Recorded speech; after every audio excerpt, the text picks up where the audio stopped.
The enormous silver ships appeared in Earth's sky without warning, their hulls reflecting sunlight like mirrors as they settled into position above every major city on the planet.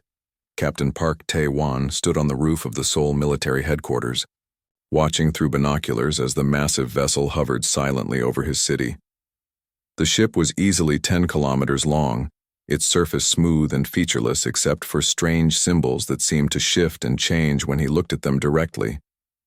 "Sir, we're getting communication signals from all over the world," reported Sergeant Kim Nari, her voice tight with tension as she climbed up to the rooftop. The ships appeared simultaneously over New York, London, Tokyo, Moscow. Every major population center has one. Tae-wan lowered his binoculars and turned to face his communications officer. At 35, he had seen his share of military exercises and crisis situations, but nothing had prepared him for this moment. The air itself seemed to hum with energy emanating from the alien vessel above them. "What kind of signals?" he asked, trying to keep his voice steady. "Audio and visual transmissions on every frequency we monitor. They want to talk to our leaders, all of them, at the same time." Within hours, every television screen, radio, and communication device on Earth carried the same transmission. The image that appeared showed a tall reptilian creature with golden scales and eyes like burning coals. When it spoke, its voice was automatically translated into every human language simultaneously. "Primitive inhabitants of the third planet, from your star," the creature began, its words carrying an unmistakable tone of superiority. "I am War Commander Vextil of the Galactic Hegemony. Your world has been evaluated according to our standard assessment protocols." Dr. Lee Soo-jin watched the broadcast from her laboratory beneath Seoul National University. She had been studying unusual seismic readings for the past decade, mysterious energy signatures that seemed to originate from deep within the Earth's crust. As the alien commander spoke, her equipment registered the strongest readings she had ever recorded. "Your species demonstrates the typical characteristics of a Category 3 civilization," Vextil continued. "Primitive nuclear technology, limited space travel capabilities, and social structures based on territorial divisions.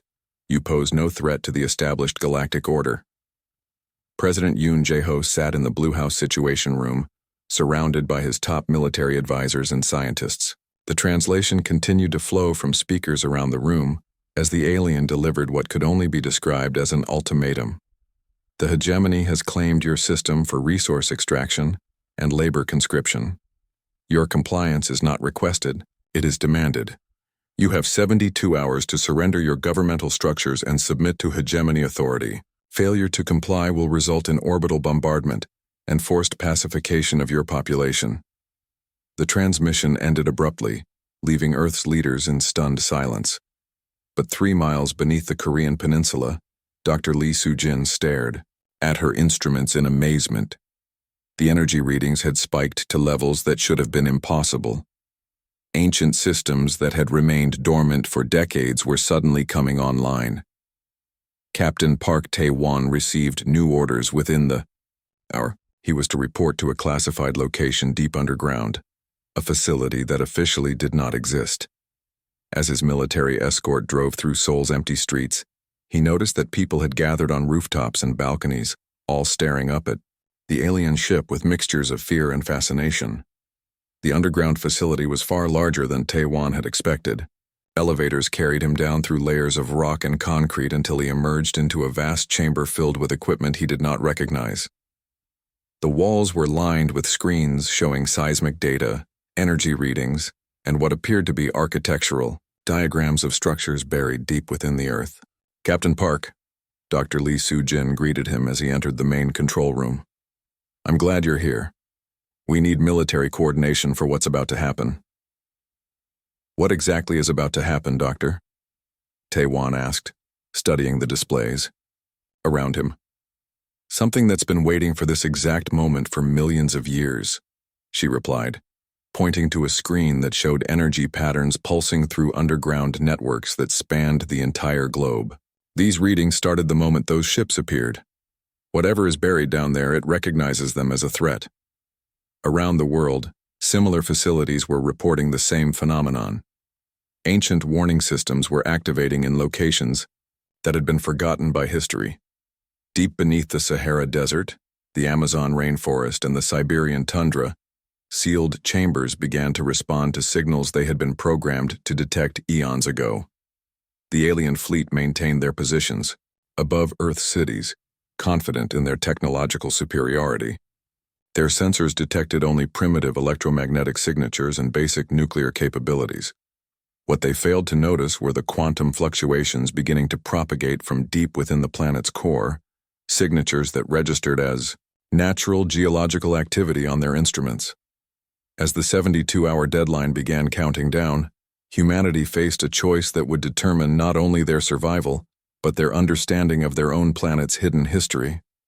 The sleeping guardians buried beneath their feet were stirring, and with them, technologies that predated human civilization by millions of years.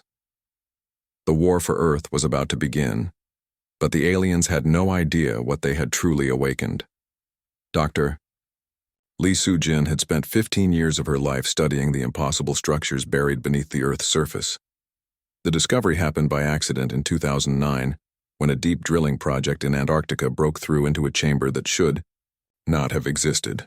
What they found changed everything humanity thought they knew about their own planet. The chamber was massive, stretching for kilometers in every direction, filled with crystalline formations that pulsed with their own inner light. The walls were covered in symbols that hurt to look at directly, as if they existed in more dimensions than human eyes could process. Most disturbing of all were the warnings carved in dozens of languages, some of which had been dead for thousands of years. The "Sleepers must not wake" read one inscription in ancient Sumerian. "What lies below must remain below," warned another in Sanskrit. Every language said the same thing in different words, but the message was clear. Something incredibly dangerous was sealed away down there. Captain Park Tae-won stood beside Dr. Lee in the underground facility, watching monitors that showed similar sites around the world. 12 locations had been discovered so far, all of them containing the same impossible architecture and terrifying warnings. "How long have governments known about this?" he asked, studying satellite images of excavation sites hidden beneath military bases and research facilities. "Officially? Since the Antarctic discovery 20 years ago," Dr. Lee replied, adjusting her glasses as she pulled up more data. "Unofficially, there are records going back to the 1940s. The Americans found something while building NORAD. The Russians discovered a site in Siberia during the Cold War. Every major power has been quietly studying these places for decades. The monitoring equipment around them showed energy readings that defied explanation. The crystalline structures were not just decorative. They were some kind of advanced technology that operated on principles human science barely understood. Each site contained what appeared to be massive computers, their processing power beyond anything Earth civilizations had ever imagined. Dr. Kim Hai-won, the project's lead physicist, approached with a tablet full of data. His face was pale with exhaustion and excitement. "The quantum resonance patterns are accelerating," he reported. "Ever since those alien ships appeared, the buried systems have been drawing power from somewhere. We're detecting energy signatures. That shouldn't be possible." "Power from where?" Captain Park asked. "That's the problem," Dr. Kim replied. "Our instruments can't identify the source. It's as if they're tapping into the fundamental forces of the universe itself. Dark matter, quantum fluctuations, maybe even drawing energy from parallel dimensions." President Yoon Jae-ho arrived at the facility 18 hours after the alien ultimatum. He had been briefed on the buried sites years earlier when he first took office, but seeing them active was completely different from reading classified reports. The underground complex hummed with energy that made his teeth ache. "What are we dealing with here?" he asked Dr. Lee as they walked through corridors lined with ancient symbols. "We believe these structures were built by whoever lived on Earth, before humans evolved," she explained. "The dating is inconsistent, but some of the materials are millions of years old, maybe tens of millions." They entered the main chamber, where a massive crystalline formation rose from the floor like a frozen tree. The crystal pulsed with patterns of light that seemed to respond to their presence. Around its base, smaller crystals hummed with contained energy. The working theory is that Earth was inhabited by an advanced civilization that faced some kind of catastrophic threat. Dr. Lee continued. Instead of fleeing the planet, they built these bunkers and sealed away their most powerful technologies. Sealed them away from what? President Yoon asked. Dr. Kim Hae-won consulted his tablet. The symbol suggests they were fighting something called Star Devourers or Void Eaters. The translations are unclear, but every site contains warnings about invaders from space who consume entire worlds. Captain Park studied the pulsing crystals with growing unease. You think they built weapons? We think they built something much more dangerous than weapons, Dr. Lee replied. These systems appear to be connected globally through quantum entanglement networks. They're not just computers or power sources. They might be some kind of artificial intelligence designed to defend Earth against exactly the kind of threat we're facing now. Around the world, other teams were making similar discoveries. The site beneath the Sahara Desert contained vast manufacturing facilities that could assemble matter at the atomic level. The Amazon location held what appeared to be dimensional gateways, portals that could fold space and time. The Siberian facility housed weapons that manipulated gravity itself. All of them were waking up, responding to the presence of the alien fleet above Earth cities. Sir, Dr. Kim reported urgently. We're getting communication attempts from the systems. They're trying to interface with our equipment, and the signals are getting stronger. President Yoon made the decision that would change human history forever. Open the communication channels. If these systems were designed to defend Earth, then maybe it's time we listen to what they have to say. As the alien deadline counted, down above their heads, humanity prepared to unlock secrets that had been buried for millions of years. Deep beneath the Earth's surface, ancient guardians were stirring from their eternal sleep, and with them came technologies that could reshape the laws of physics themselves. The sleepers were waking up, and Earth would never be the same. Dr. Lee Sujin's hand trembled as she reached towards the central crystal formation. The moment her fingers made contact with its smooth surface, the entire underground chamber exploded with light. The crystal pulsed like a heartbeat, sending waves of energy through networks that stretched across the planet. Doctor! Captain Park Tae-won shouted over the sudden humming that filled the air. What's happening? Before she could answer, voices began speaking directly inside their minds. Not words that they heard with their ears, but thoughts that appeared, fully formed in their consciousness.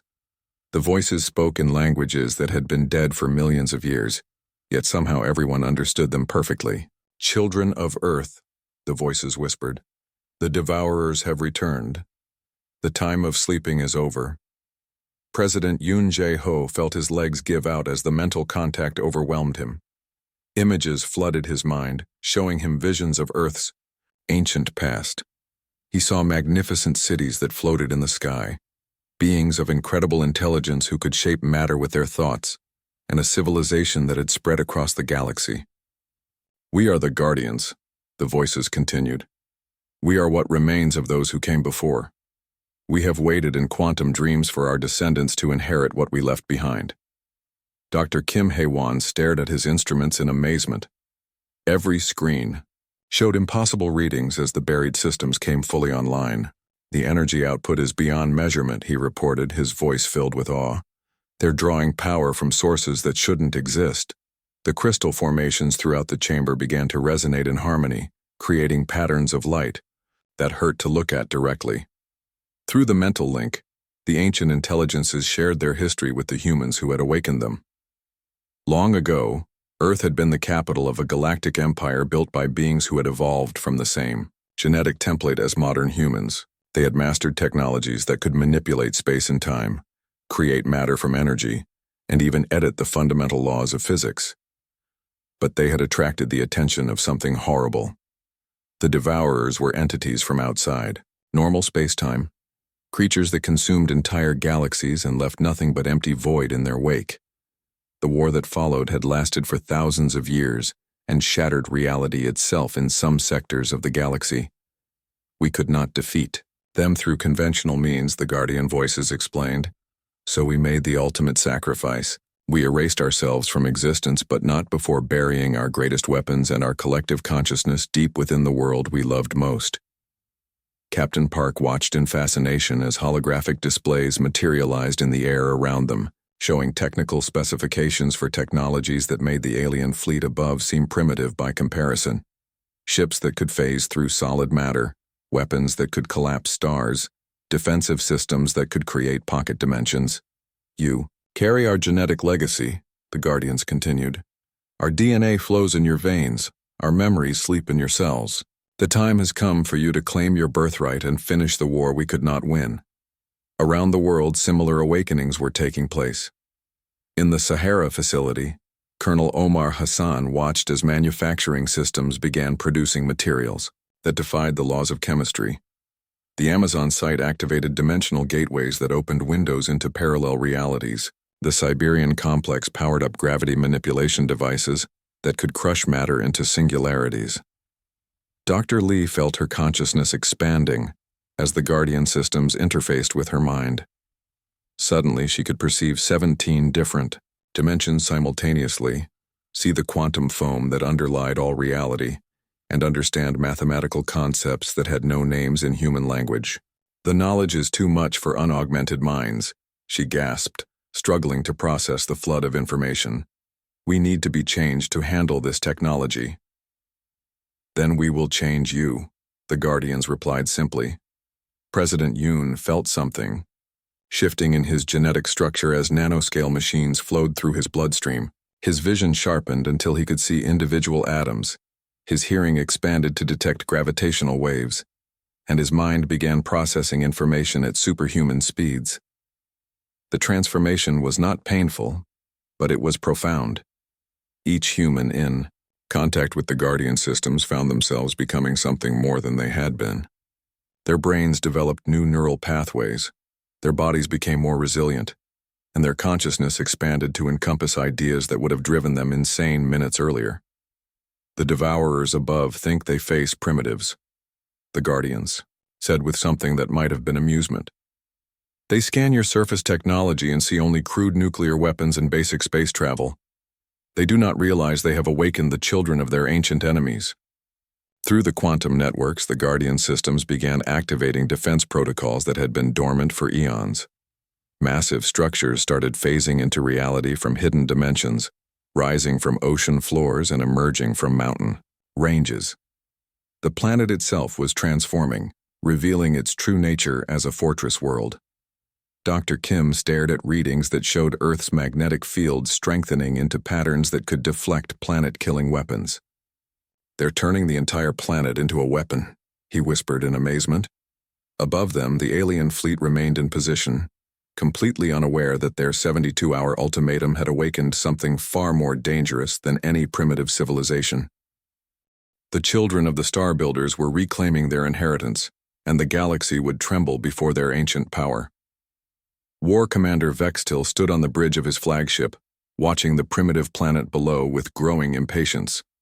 The 72-hour deadline had passed and the humans had given no response to his ultimatum. It was time to demonstrate the price of defiance. Begin orbital bombardment, he commanded, his scaled fingers drumming against the command console. Target their major population centers. We'll leave enough survivors for labor purposes. But as his weapons officer began charging the plasma cannons, something impossible happened. The planet's surface began to change. Massive structures rose from the ocean floors, their surfaces gleaming with materials that shouldn't exist. Mountain ranges split open to reveal crystalline formations that pulsed with their own inner light. Sir, his sensor operator called out, his voice filled with confusion. I'm reading energy signatures that don't match any known technology. The power levels they're off our measurement scales. On Earth's surface, Captain Park Tae-won felt the transformation taking place in his own body. The Guardian systems had changed him, enhanced him, until he could perceive reality in ways that would have been impossible for an unmodified human. Through his new senses, he could see the alien fleet hanging in space above them, and he could feel the ancient weapon systems coming online. Target acquired, he reported, his voice carrying harmonics that resonated across multiple dimensions. Engaging hostile forces. The first attack came from beneath the Pacific Ocean. A beam of pure energy erupted from the ocean floor, composed of matter that existed in 17 dimensions simultaneously. It passed through the alien fleet's shields as if they weren't there, because to the ancient weapons they might as well not have existed. Vextil watched in horror as the beam struck his flagship's hull. The armor plating, forged from collapsed neutron star material and reinforced with quantum crystalline matrices, simply ceased to exist where the beam touched it. Not destroyed, not vaporized, but edited out of reality entirely. "Impossible," he hissed, his reptilian features twisting with rage and fear. Their technology readings showed primitive nuclear fusion at best. How are they generating this kind of power? Dr. Lee Soo-jin stood in the Seoul Command Center, her consciousness now expanded to interface directly with the Guardian networks. Through quantum entanglement links, she could coordinate with similar facilities around the world. The buried systems had recognized the alien fleet as Devourer-class entities and were responding with weapons designed for cosmic-scale warfare. "Gravity well generators online," reported Dr. Kim Hae-won, his enhanced mind processing data streams that would have overwhelmed a supercomputer. "Dimensional anchor points established. Enemy fleet movement is now restricted." Above Earth, the alien ships found themselves trapped in space-time distortions that made faster-than-light travel impossible. Gravity wells formed around each vessel, creating pockets of warped space where the normal laws of physics no longer applied. Commander Zarakhan, captain of the hegemony's second-largest vessel, tried desperately to escape the gravitational anomalies. "All engines to maximum power," she ordered. "We need to break free of whatever they're doing to us." But her ship's drives, capable of crossing galactic distances in days, could barely move against the artificial gravity fields. It was as if invisible hands were holding them in place, while Earth's defenders took careful aim. The second wave of attacks came from the Sahara Desert facility. Manufacturing systems that had been dormant for millions of years began producing ammunition that violated the fundamental laws of thermodynamics. Each projectile was a tiny singularity, contained within force fields that would collapse upon impact and release the energy of a small star. President Yoon Jae-ho watched the battle through enhanced vision that could see across the electromagnetic spectrum. The alien fleet's formation was breaking apart as individual ships found themselves under attack from weapons that could rewrite the laws of physics in their immediate vicinity. "Sir," Captain Park reported, "the enemy vessels are attempting to broadcast distress signals. Should we jam their communications?"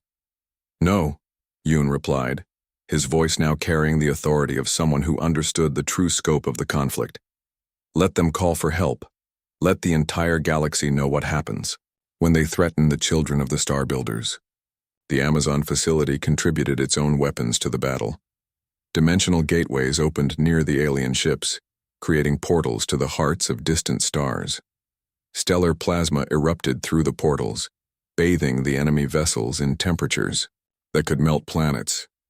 Vextil's flagship shuddered as its hull began to buckle under the assault.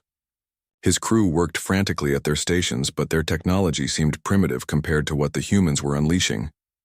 "How is this possible?" he demanded, his voice breaking with panic. "They're using our own universe against us.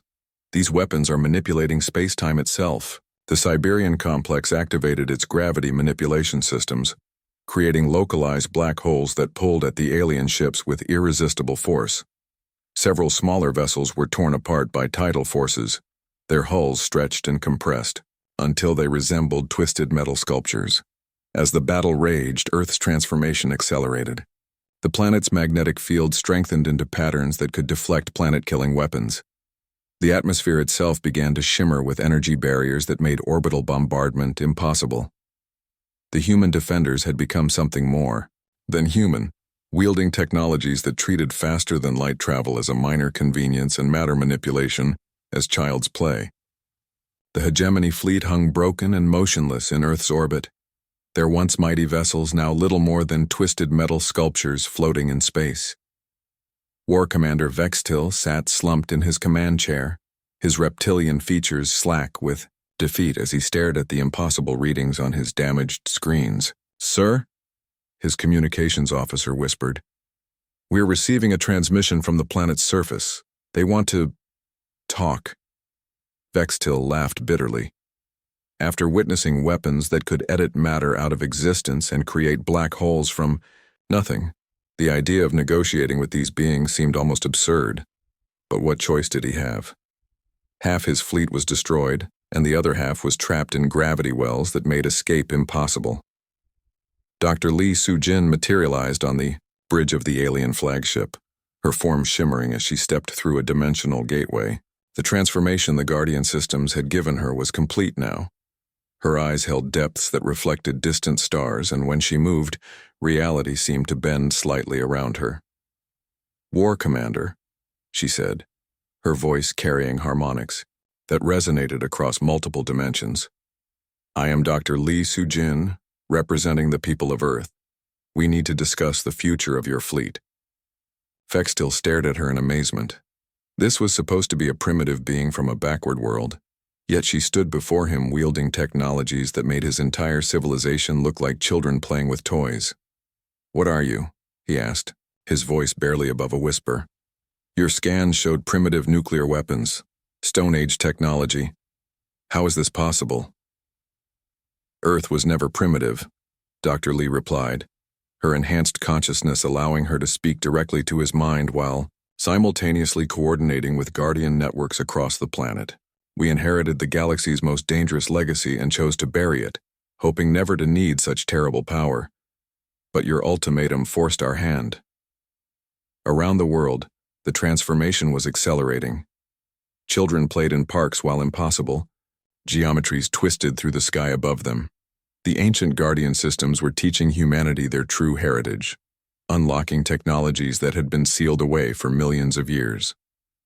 President Yoon Jae-ho stood in the Seoul Command Center, now serving as Earth's primary diplomatic facility.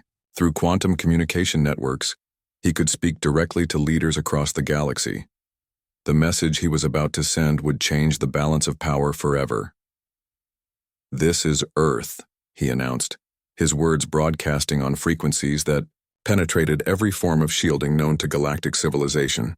"We are the inheritors of the Star Builders. We are the children of those who came before. Let all who would be tyrants take note. Some sleeping giants are best left undisturbed." The response was immediate. Across the galaxy, alien civilizations that had dismissed Earth as a primitive backwater suddenly found themselves reconsidering their position. The legends they had thought were myths, stories of an ancient empire that had vanished eons ago, were suddenly very real. Captain Park Tae-wan coordinated the global defense network from his position in the underground facility. The buried weapons systems had established a sphere of influence extending several light years in all directions. Any hostile force entering this zone would face technologies that could manipulate the fundamental forces of the universe. "Sir," Dr. Kim Hae-won reported, "we're receiving surrender requests from 17 different alien fleets. Word is spreading through their communication networks faster than we expected." The hegemony's power structure was crumbling. For thousands of years, they had maintained control through superior technology and overwhelming force. But Earth's emergence had changed everything.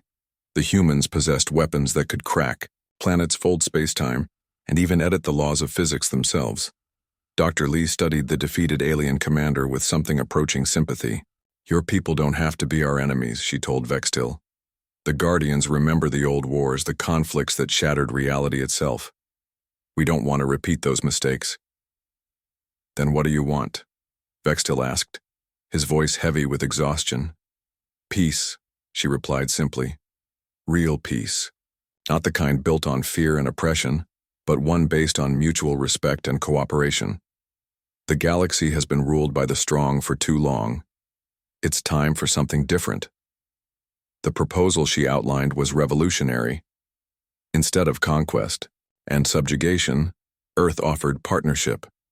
The ancient technologies would be shared gradually, carefully, with civilizations that proved they could use them responsibly. The Guardian systems would serve as mediators, ensuring that the mistakes of the past were not repeated. Not all alien civilizations accepted the new order willingly. Some attempted to form coalitions against Earth, believing that primitive humans could not possibly maintain control over such advanced technologies. They learned otherwise when their fleets were simply removed from existence. Their crews relocated to pleasant worlds where they could live in peace while considering their options. The children of Earth had inherited more than just weapons and technology. They had gained the wisdom of the Star Builders, the understanding that true strength came not from the ability to destroy, but from the choice to build something better. As the years passed, Earth became the center of a new kind of galactic civilization. The ancient Guardian systems continued to teach and guide, ensuring that the lessons learned from eons of conflict would not be forgotten. Humanity had awakened to their true heritage, and the galaxy would never be the same. The long night of tyranny was ending, and a new dawn was beginning among the stars.